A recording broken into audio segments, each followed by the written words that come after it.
Thank you, Secretary Yellen. I'll recognize myself for 5 minutes. And so let's begin with your last point on the regulation of the spot market for digital assets. This committee has produced 2 bipartisan bills, one on stablecoins, one on market structure to regulate the spot market of digital assets and provide this clarity between the CFTC and the SEC. So you testify that FSOC's view is that we need federal law and law changes on the spot market. Can you tell us why? Can you describe why? That's FSOC's belief. Well, there are many areas with respect to digital assets where we do have clear regulatory authority, but we've identified some gaps where for consumer investor protection and to address financial stability risk, it would be very useful for Congress to take action to fill those gaps. And the CFTC, for example, doesn't have supervisory or regulatory authority with respect to spot markets and commodities like Bitcoin, so that's a regulatory gap. Furthermore, stable coins pose risk to the financial system that both FSOC and the President's Working Group on Financial Markets have identified as potentially becoming significant over time, and we would very much welcome an effort by Congress to create a regulatory framework that would be appropriate to address those risks. So similar to, so stable coins are now being regulated by the states. New York has a very resilient regime. Are you suggesting something like the New York regime would be applicable to fix this problem? Well, FSOC believes that it's critical for there to be a federal regulatory floor that would apply to all states, and that a federal regulator should have the ability to decide if a stablecoin issuer should be barred from issuing such an asset.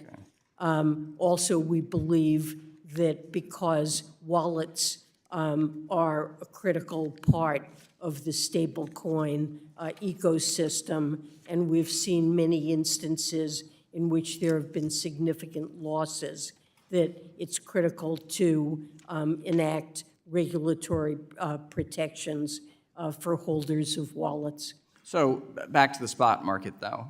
As in your report, you state clearly that we need to change law for us to have proper regulation of the digital asset spot market.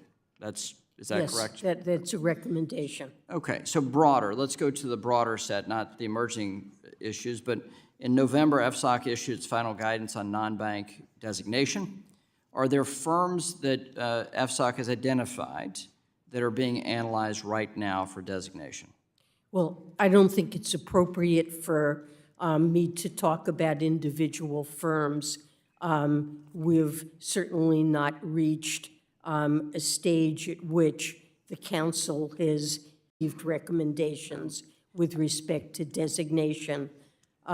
We did put out, as you know, you mentioned, revised guidance pertaining to non-bank designations, and we published an analytic framework. But we wanted to make sure that our entire toolkit that Congress gave to FSOC is usable. There are many tools in that toolkit, and the analytic framework recognizes that designation is only one of those tools. It's not, in any sense, the preferred tool. It really depends on the specifics of the financial stability risk. What many of us have highlighted is the fact that that is such an opaque process that it leads to greater instability, greater uncertainty in the marketplace. But let me finish with this, the overall economy. As Fed Chair Powell was interviewed this past weekend on 60 Minutes, and he says that the American people, they have a right to be unhappy. The cost of food is dramatically up under your tenure as Treasury Secretary in this administration. What do you say to the American people that are unhappy with paying more for the basics of life? Households have been struggling through the pandemic with many burdens, including a higher cost of food and some increase in gas prices.